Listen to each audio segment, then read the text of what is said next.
Welcome to Telangana వెలుగు. నేను మీ రాజు. So BRS మాత్రం కాంగ్రెస్ పార్టీ ఇచ్చిన 420 హామీలు కావచ్చు, అలాగే 6 గ్యారెంటీలు విషయంలో మాత్రం ఎక్కడ తగ్గట్లేదు. దాదాపుగా రేపు సెప్టెంబర్ తోటి 1000 రోజులు పాలన అనేది కాంగ్రెస్ పార్టీ అవుతుంది. రేపు డిసెంబర్ వస్తే దాదాపుగా 3 సంవత్సరాల పరిపాలన కంప్లీట్ అవుతుంది. సో మరి 1000 రోజులుగా కాంగ్రెస్ పార్టీ చేసింది ఏంటి?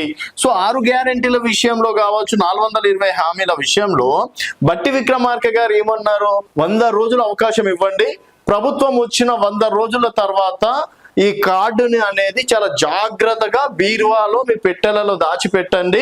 100 రోజుల తర్వాత దీనంత వాల్యుబుల్ కార్డే ఉండదు.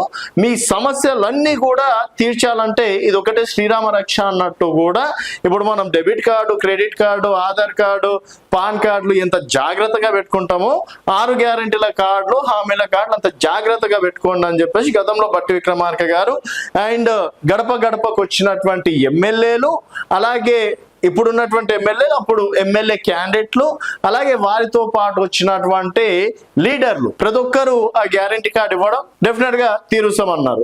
ఇప్పుడు 6 గ్యారంటీలు అంటే కేవలం 6 గ్యారంటీలు కాదు, దీంట్లో 13 గ్యారంటీల కార్డు.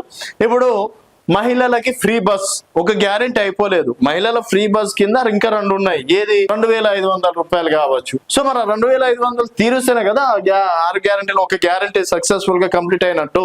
అండ్ రైతులకి 15,000 రూపాయలు, 15,000 లేదు 12,000 ఇస్తున్నారు. 12,000 కూడా ఒకటో రెండో అట్లా దాటగొట్టిండ్రు. తర్వాత 12,000 రూపాయలు కౌలు రైతులకు అన్నారు.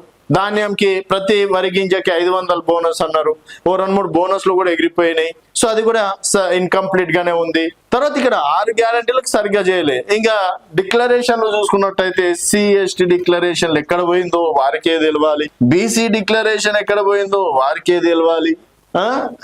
దళిత బంధు స్కీము 10 లక్షలు ఇస్తే 12 లక్షలు ఇస్తామన్నారు. మరి ఇప్పటి వరకు ఎంతమందికి ఇచ్చిండ్రో తెలియదు. సో ఇట్లా మళ్ళీ మైనార్టీ డిక్లరేషన్ అని చెప్పేసి, యూత్ డిక్లరేషన్ 2 లక్షల ఉద్యోగాలు, 4,000 రూపాయలు నిరుద్యోగ వృత్తిలు, స్కూటీలు, డిగ్రీ చదివిన వాళ్ళకి, 10th పాస్ అయిన వాళ్ళకి అవన్నిటికి పోయినాయో తెలియదు. సో ఇవి అన్నిటి మీద దాదాపుగా 1000 రోజులు అంటే 100 రోజులు చేస్తా అన్నది 1000 రోజుల కాడికి వచ్చింది. అయినా కూడా ఆ గ్యారెంటీలు అవి అన్నీ ఉన్నాయి. వీటికి అన్నిటికి ఒకటే ఏంటంటే ఒకటే డైలాగ్, కేసీఆర్ అప్పులు చేసిండు, అప్పులు చేయడానికే మాకు టైం దొరకలేదు, ఖజానా లేదు, ఏమీ లేదు, ఆయన దుర్మార్గపు పాలన, ఆ దుర్మార్గుడు, అవి ఇవి అని చెప్పేసి ఈ 4-5 డైలాగులతోటి దాదాపుగా 1000 రోజులు లాక్కు రావడం అనేది జరిగింది. సో దీనిపైన బీఆర్ఎస్ పార్టీ సెప్టెంబర్ 2 నుంచి రాష్ట్ర వ్యాప్తంగా నిరసనలకు బీఆర్ఎస్ వర్కింగ్ ప్రెసిడెంట్ కేటీఆర్ పిలుపు. సెప్టెంబర్ 2 నుంచి వారం రోజుల పాటు రాష్ట్ర వ్యాప్తంగా వినూత్న కార్యక్రమాలు. సో మొత్తానికి వారం రోజులుగా బీఆర్ఎస్ పార్టీ కార్యకర్తలు జనాల లోపలికి రాబోతున్నారు.